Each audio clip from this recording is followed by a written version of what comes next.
Hey everyone, this is Chris Dunkel. I just want to show you how to find graphics that you're going to use for your posters that you send to Alicia.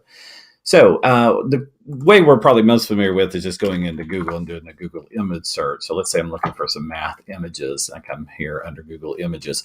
The problem with using these is most of them are copyrighted. Now, you're generally going to be okay using them in the school setting, but you are technically violating copyright unless you have gotten their permission. Let me show you a couple things that you can do that will help to avoid that.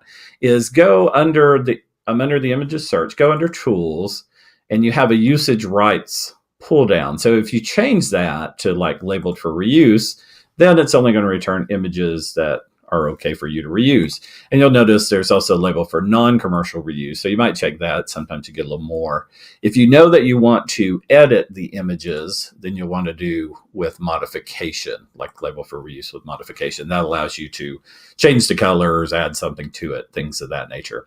When you go to get your picture, don't save it from here. Always try to get the largest picture that you can get. If you get it from here, you're usually okay, but if you can, actually try to go into the largest version of it.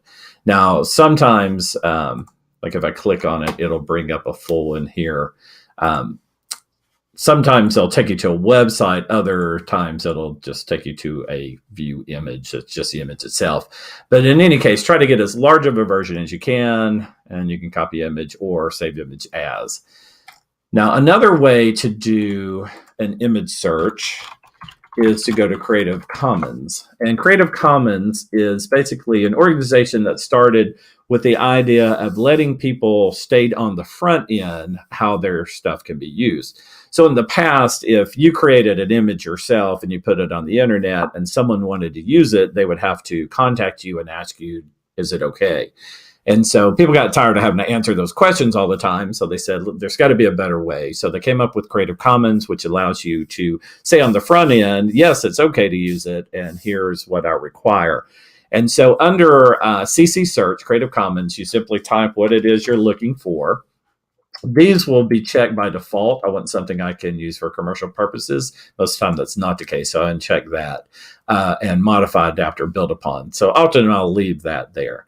You'll notice that you have different things you can search. If you do media, it's going to look for like videos, music. We're probably not going to find any math music, but you can do music searches. Things like that. Pixabay is one that I wanted to show you, though. Flickr as well, but especially Pixabay. If I click on Pixabay, it's going to now open search results from Pixabay's website. So here I am in Pixabay. You want to ignore this top row that's here with the beige background because these are sponsored images. So Shutterstock and some other stock photography places will pay to have their images here, hoping that you see this and you go, yes, that's the one, I'm willing to pay for it. But the free images are going to be down here.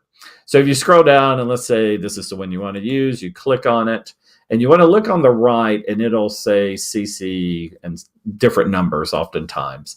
CCO basically means that you can use it and you don't have to even give attribution. So you don't even have to say who the author is. Some of the other sites like Flickr, you'll see images and it'll want attribution. So you can use it, but somewhere you've got to say image by John Smith or whoever it was.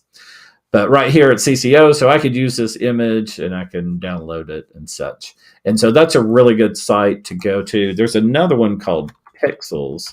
It sounds like Pixels, but they spell it with an E. And they have some really great images that are in here. And these are all CCO. Everything you find in here is CCO, meaning that not only can you use it, you don't have to give attribution, you can actually use it for commercial purposes. So if you wanted to, like dogs, for instance, there's some fabulous pictures of dogs. You can take this picture or that picture and stick it on a picture frame and sell it somewhere, and that's okay. So Pixels is a really good site as well for finding images that you want to use. Now, one thing I want to show you, I'm going to go back to Google for a second. Let's just do just a normal search here. Whenever you're doing a search for an image, oftentimes you'll come across ones like this. They have a white background, but you don't necessarily want the white background. So let me show you, for instance, if I right-click and copy this image, and I bring it up here in PowerPoint and paste it, notice that I've got the big rectangle. Now, the reason for that, this is a JPEG image, and JPEG will always have a background. And so in this case, it's white. There are some things you can do that might help within PowerPoint. So now that I have the image selected, I can go under Format. And if I come over here under Color, I can say Set Transparent Color. And I get a little eyedropper tool. And I just click on the color I want to disappear. And it made the white disappear. But as you can see, it didn't do a really good job with it, and it's real pixelated. So that's not a good option for me. So that's not going to work well. So I'm going to want to try to find an image that is transparent, that has a see-through background. So the way you do that in Google is just go under Tools, and under Color, choose Transparent. So now all of these are going to have transparent backgrounds. And the way you can tell it's transparent is when you look at it, it will have a gray and white checkerboard. And I'll let you know you're going to be able to see through that part. So if I copy this image and come over here and paste it. Okay, now notice what happened here. And this will happen sometimes for you. It pasted it, but it did it black. And that's not what I want. So if that happens, what I've found is sometimes trying it a second time will work. So let's try it there. So there's the second time and it worked okay. But the surefire solution as well is instead of copy and paste, do save image as, and then in PowerPoint, go to insert picture and insert it. If you do it that way, it works like 100% of the time. But if you copy and paste, if it doesn't work the first time, try it one more time before you go through the trouble of saving the image. But you'll notice now I don't have that background, so I can use it however I wish. And those are some really good ways of finding images that you don't have to worry about copyright issues, as well as ways to find transparent images. If you're making a large poster, let me show you one other thing that's really important.